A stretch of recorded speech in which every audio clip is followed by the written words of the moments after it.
So, in nature, you can learn so much. So I'm sitting here on my porch, enjoying the beautiful breeze and the sound of the birds and the crickets and nature. And my eyes fell on some ants. And I was watching these ants, and I remember, hearing the story that ants, they really can't see, but they go by smell.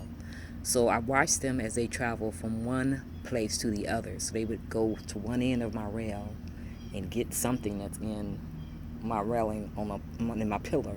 They'd come back out with a lump of something, and then they'd travel back down the path where they came from, just basically going by smell, scent, and leading them to where they originally came from to take the food back to the nest that they created. So what I did, I sprayed some little peppermint oil down there, and I noticed that they pretty much became delirious when they got to the point. They followed the scent, but when they got to the point where they got the oil, it was almost as if they were delirious. They were lost, and they began to. They either turned around and went back to the familiar scent, which is where the food was, or either they start wandering just every which way but loose. But I observed this one ant. He decided he wasn't going to let the smell of that scent distract him from getting to where he needed to get to take that food to the nest. So what he did is he went up under the rail. So he didn't go through the scent. He found an area where there was no scent. And then he just kept crawling and figuring his way until he got to the other side of where I had sprayed the oil. And the scent of the other ants, he found it. And so he ended up finding a way to the nest using a different path. And so there's a spiritual message in everything, and especially when it comes to nature. So what I learned from that is we as Christians, we are trying to follow the path God has led us to follow, and through His Word, through obeying His Word. But every once in a while, Satan tries to throw us off course.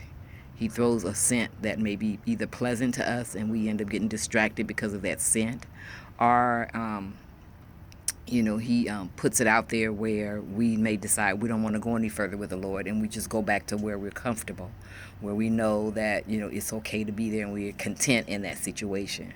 But we have to be like that one little ant that decided, what, there's an obstacle in front of me. I see it. I see that the enemy is trying to distract me from getting to my destination, which is heaven. So you know what? I'm not going to continue in the path that I'm used to. I'm going to change my direction or change my path, but still go in the right direction. So we have to go around those obstacles that Satan puts in front of us to distract us. We have to decide that, you know what, no weapon formed against me shall prosper. My destination is heaven. Satan, you're not going to allow me to go back to living for you. You're not going to allow me to be content just where I am, and you're not going to allow me to walk in the wilderness and be lost. No, my soul is anchored in the Lord. So we as Christians, when Satan throws you a distraction or an obstacle, learn to go around it and continue in the direction God has led you to go in.